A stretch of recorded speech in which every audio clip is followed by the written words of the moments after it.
नमस्कार प्रेक्षकांनो, मालिकेच्या आजच्या भागामध्ये आपल्याला पाहायला मिळणार आहे की एजे कालिंदीची पूर्ण वाट लावत आहेत. तर इकडे एजेंनी लीलाला एक कॉन्फिडन्स दिलेला आहे. लीलाचं स्वतःचं अस्तित्व काय आहे त्या अस्तित्वाची जाणीव करून दिलेली आहे. आणि त्याचबरोबर इकडे किशोरचा आता नवा डाव सुरू झालेला आहे. त्याने आजींच्या मोबाईलमधला अंतराच लीलाचा नंबर आहे तो अंतराच्या नावाने रिप्लेस केलेला आहे. तर हे सगळं किशोरचं कारस्थान आहे. आता हे सगळं कसं एजे उधळून लावणार हे आपल्याला पुढे पाहायला मिळणार आहे. तर प्रेक्षकांनो, चॅनलवरती नवीन असाल तर चॅनलला सबस्क्राईब करा, त्याचबरोबर व्हिडिओला लाईक करा. तर इकडे एजे लीलाच्या हातावरती ज्या जखमा झालेल्या असतात त्याच्यावरती मलम लावत असतात. एजे लीलाला खूपच समजून घेत असतात. लीलाला म्हणत असतात की लीला, कळतंय का तुला, हे तुझं अस्तित्व नाहीये, ही रूम तुझी जग नाहीये. आणि मला सांग, ह्या चुका अशा लिहायच्या असतात का? पण मला एक कळतच नाहीये की ह्या चुका आहेत का? मग का लिहिल्या गेलेत सांग बरं मला. आणि असं कोण करतं का? तुला माहिती आहे का? हे तर काहीच नाहीये. मी माझ्या लहानपणी खूप चुका केलेल्या आहेत. पण तुला माहिती आहे का, एकदा मी क्रिकेट खेळायला गेलेलो, तिथं एका मुलाला मी मारलं. पण मला घरी आल्यानंतर आईने मला समजून सांगितलं आणि मला सेकंड चान्स दिला. प्रत्येक वेळेस अगदी मी स्कूलमध्ये होतो, घरातही मी खूप गोंधळ घालायचो. आणि आत्ता तुम्हाला हा एजे परफेक्शनिस्ट दिसतो, त्याच्या मागे आहे ती म्हणजे माझी आई. माझ्या आईनं मला प्रत्येक वेळेस समजून घेतलंय, मला सेकंड चान्स दिलाय, मला समजून सांगितलेलं आहे, नक्की काय करायचं असतं ते सांगितलंय. माझ्या चुका अशा डिस्प्ले नाहीत केल्या ना, किंवा माझ्याकडून काही माझ्या नकळत घडत होतं ते असं डिस्प्ले नाही केलेलं. लीला, कोणती आई असं नाही करू शकत, तुझ्या लक्षात येतंय का? असं म्हणत एजे लीलाची समजूत घालत असतात. लीला मात्र शांतपणे सगळं ऐकत असते.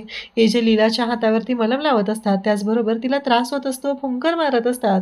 आणि एजे लीलाला म्हणतात की एक गोष्ट लक्षात ठेव, माझ्या लीलाला पुन्हा त्रास द्यायचा नाही असं म्हणत एजे लीलाला मिठीत घेतात आणि म्हणतात की तुझं जग वेगळं आहे, अजिबात स्वतःला त्रास करून घ्यायचा नाही. इकडे आजी ज्या आहेत त्या अंतराच्या फोटोच्या समोर आलेल्या आहेत आणि त्या अंतराच्या फोटोशी बोलत आहेत. हे सगळं काय चाललंय? पाडव्याच्या दिवशी सुरुवात झाली, ती गुढी पडणार होती, अपशकुन घडायला सुरुवातच झाली. त्यानंतर आजी इकडे बोलत असतात. त्या म्हणत असतात, काय चाललंय तुझं, सांग ना. तू त्या दिवशी मला मंदिरात दिसली, इकडे दुर्गाचं बाळ गेलं, लीलाला घराच्या बाहेर जावं लागलं, हे सगळं तुझ्यामुळे होतंय का? तू आलीस म्हणून होतंय का? बरं, तू आली आहेस तर इतक्या वर्ष कुठं होती? जर तू खरंच माघारी आलीस ना तर उद्या मला मंदिरात भेट, मी मंदिरात येणार आहे, मला बघायचंय. असं म्हणत आजी बोलत असतात. किशोर मात्र बाहेरून उभा राहून दरवाजा उघडतो आणि हे सगळं बोलणं ऐकत असतो.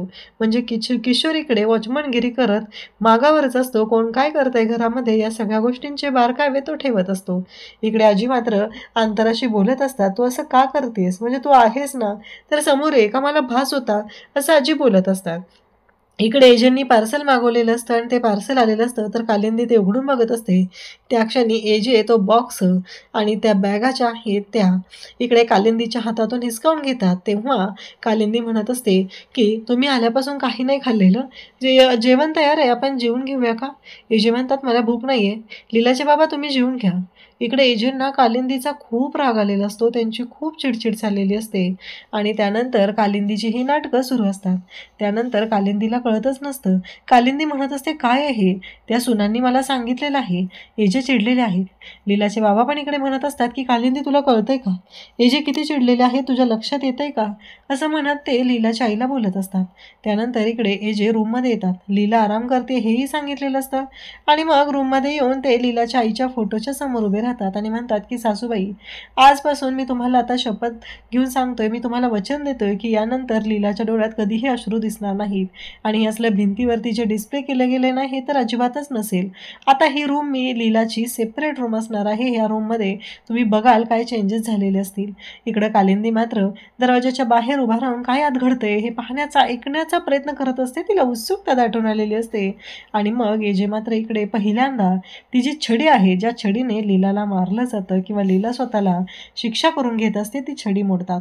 त्यानंतर इकडे लीलाचे बाबा येतात आणि म्हणतात, कालिंदी, अजून काय काय कृत्य करणार आहेस तू? तू माझ्या मनातून ना पूर्णपणे उतरत चाललेली आहे.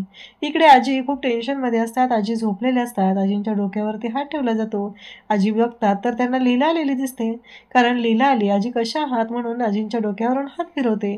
आणि मग आजी उठून बसतात. तरी आजींना तो भास झालेला असतो. त्यांना माहीत असतं लीलाची चूक नाहीये.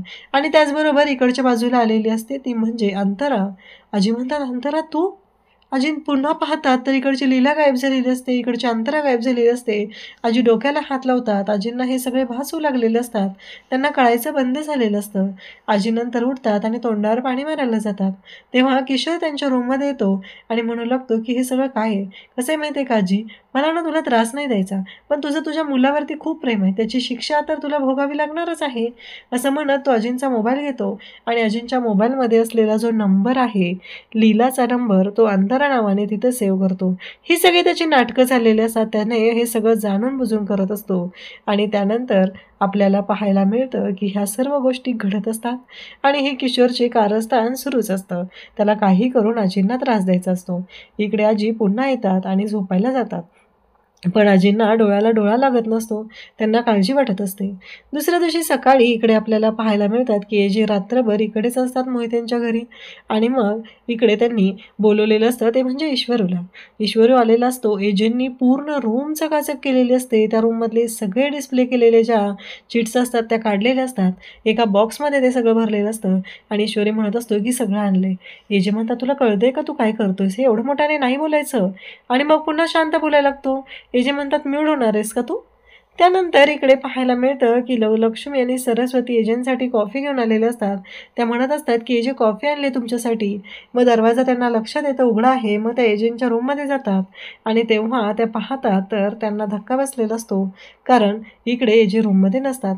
मग त्या वॉशरूमकडे चेक करतात पण म्हणतात की ही ब्लँकेट ही अशी आहे म्हणजे एजे रूममध्ये नाही आहेत, म्हणजे एजे रात्रभर नाही आहेत. आपल्याला एजे आणि लीला यांना सेपरेट करायचं आहे, त्यासाठी काहीतरी केलं पाहिजे असं त्यांच्या डोक्यात सुरू असतं. इकडे एजे भयानक चिडलेले असतात. ते म्हणत असतात की लीलाची आई, तुम्ही जे वागलेले आहात ते पूर्णपणे चुकीचं आहे, एवढं लक्षात ठेवा आणि आता तुम्हाला कळणार आहे की त्याची शिक्षा काय मिळणार आहे ते. एजे मात्र भयानक चिडलेले असतात. तो बॉक्स बाहेर आणलेला असतो. त्या चीट त्याच्यामध्ये असतात आणि एजे मात्र इकडे कालिंदीवरती ओरडत असतात आणि म्हणत असतात की हे सगळं तुम्ही मुद्दामून केलेलं आहे. लीलाच्या आयुष्यामध्ये, लीलाच्या मनावरती काय परिणाम होईल याचा विचारही केलेला नाही. उद्याच्या भागात आपल्याला पाहायला मिळणार आहे की किशोर आता दुर्गाला घेऊन अंतराकडे आलेला असतो. अंतरा मात्र शांतपणे तिथं बसलेली असते. किशोरीकडे म्हणत असतो की आता एजा आणि लीला यांच्या लव्ह स्टोरीचा दी एंड करायला आपल्याला अंतराईची मदत होणार आहे आणि आपण दोघं मिळून त्यांच्या लव्ह स्टोरीचा दी एंड करायचा आहे असं तो सांगत असतो. त्याचबरोबर इकडे पाहायला मिळतं की दुर्गा मात्र अंतराकडे पाहत असते, कारण दुर्गाला कळतच नसतं दुर्गाने जे काही डिसिजन घेतलेले असतात त्याच्यामुळं बिचारा लीलाला तर त्रास भोगावा लागत असतो. पण एजे मात्र खूपच मोठा निर्णय घेतात.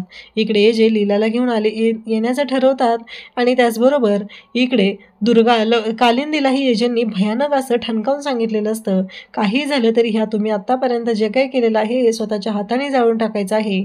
पुन्हा लीलाला या गोष्टींमुळे त्रास द्यायचा नाही. इकडे अंतराच्या फोटोच्या समोर एजे आणि लीला आहेत आणि एजे लीलाचा हात हातात घेऊन सांगत आहेत की काही झालं तरी आपल्या दोघांना कोणीही सेपरेट करू शकत नाही आणि एजे आणि लीला आता कायमचे एकत्र झालेले आहेत. अशाच अपडेटसाठी चॅनलला सबस्क्राईब करा. थँक्यू.